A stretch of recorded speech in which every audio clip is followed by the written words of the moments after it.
Welcome to Gamescope, a podcast all about gaming. In this deep dive, we're jumping into a game preview for a title that's getting a lot of buzz right now, Gears of War Reloaded. Now, this isn't just some random shooter. It's a whole new take on a real classic, the original Gears from way back in 2006.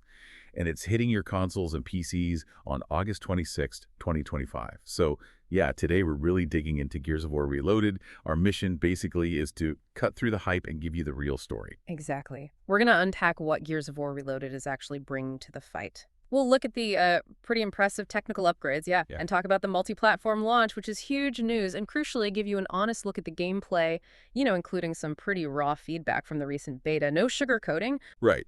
So whether you're a hardened COG soldier who remembers the Locust War firsthand, or maybe you're just curious about, chainsawing aliens, stick with us. We want to help you figure out what this release really means for the Gears franchise, and maybe more importantly, for you as a player.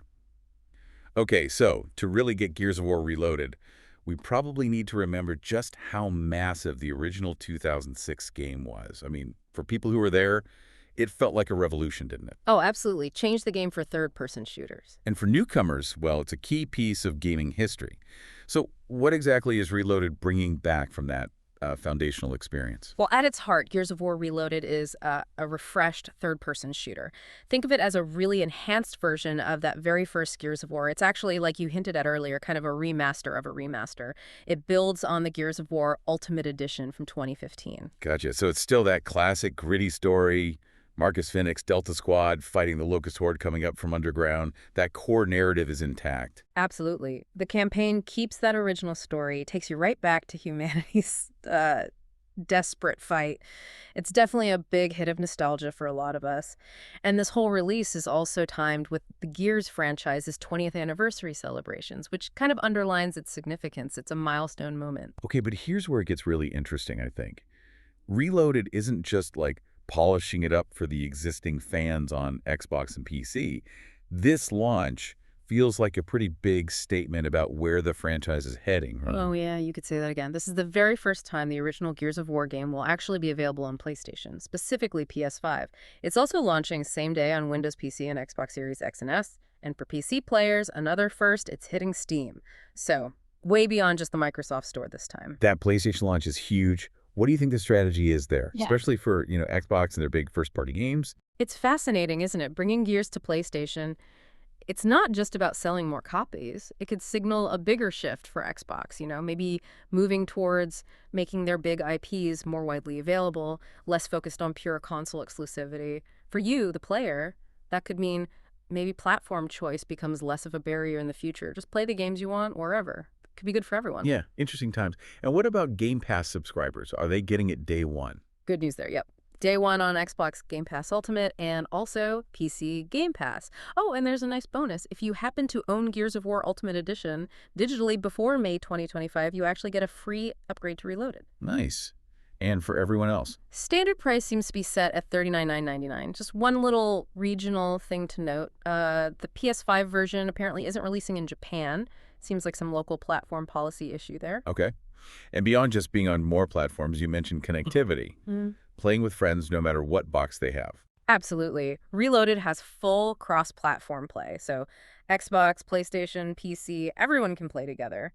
And maybe even better, full cross-progression. So your campaign progress, your multiplayer unlocks, it all carries over seamlessly between systems. Wow, that's convenient. Yeah, you will need a Microsoft account to tie it all together for the progression and the cross-platform invites, but it's designed to make it super easy. You can even play the co-op campaign with a friend on a totally different platform. It's all about tearing down those walls. Right, breaking down barriers.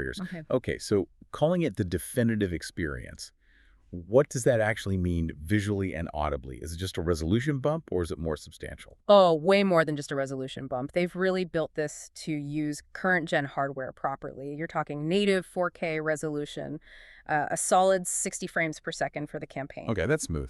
And then for multiplayer, a blistering 120 FPS performance mode.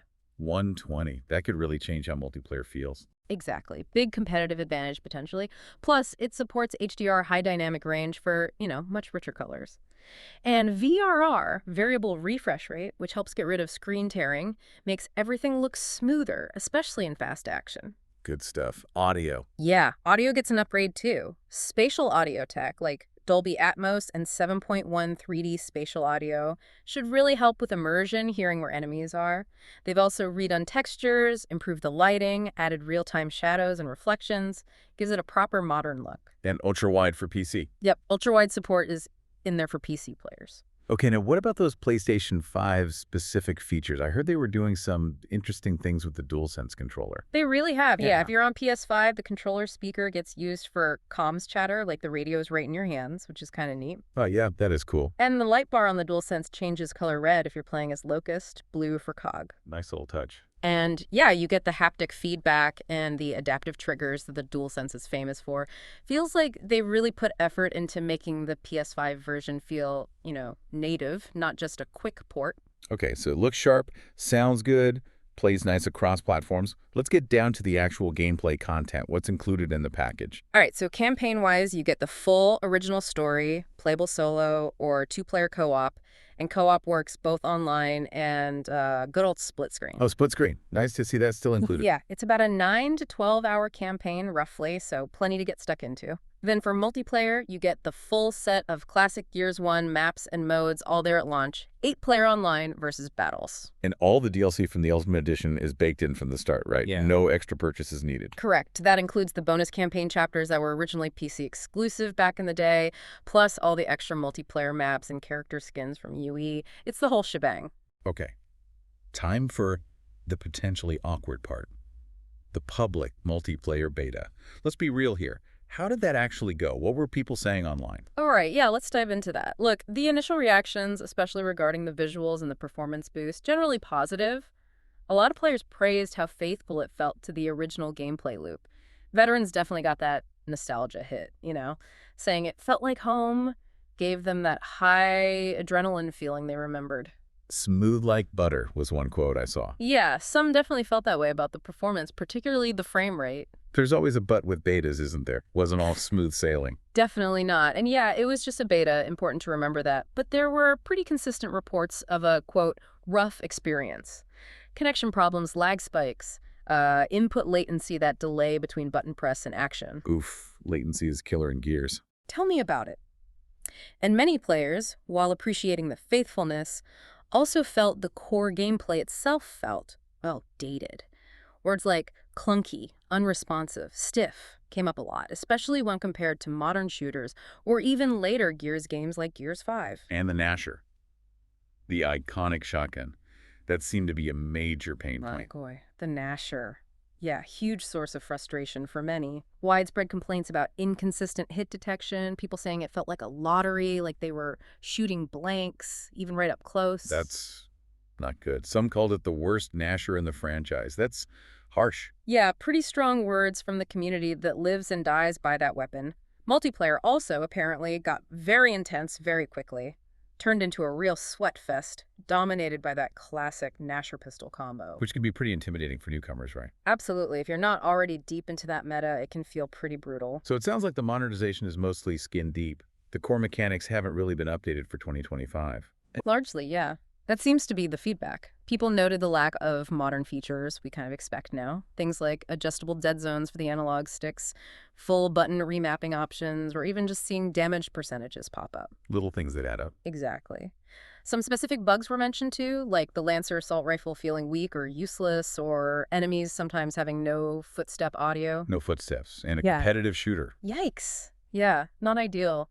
And there were those concerns about cross-play balance too, PC players with uncapped frame rates potentially having an edge over console players. All this led some players to feel like it was just, Ultimate Edition 1.5 or maybe even a bit cynically a cash grab. Right. Which brings us to the bigger question, maybe for you listening too. Yeah. Why do this again? Why remaster the original Gears for a second time, especially now?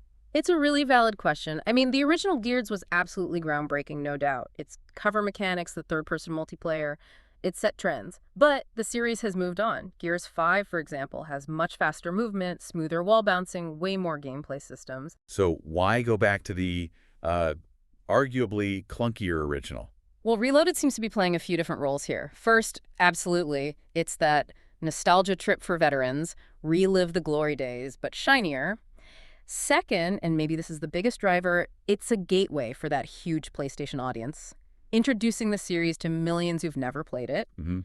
And third, it definitely feels like a bit of a placeholder before the next big thing, which is the prequel Gears of War E-Day. That's supposed to land in 2026. And the rumor is E-Day might hit PS5 too, so this gets that audience primed. Exactly. That's the speculation. So Reloaded serves as a primer, gets the brand onto PlayStation consoles. So it's this balancing act, Yeah. trying to keep that classic, authentic feel that veterans love, while also appealing to modern players with different expectations. That sounds tricky. It's a massive challenge. Can new players who are used to faster, maybe more forgiving shooters embrace what some are calling the clunkiness or dated feel of 2006 Gears? Even with the fancy graphics, it really highlights that tension, you know? How much do you change a classic before it's not that classic anymore? Yeah. It's a tough line to walk. And you hear it from veteran players.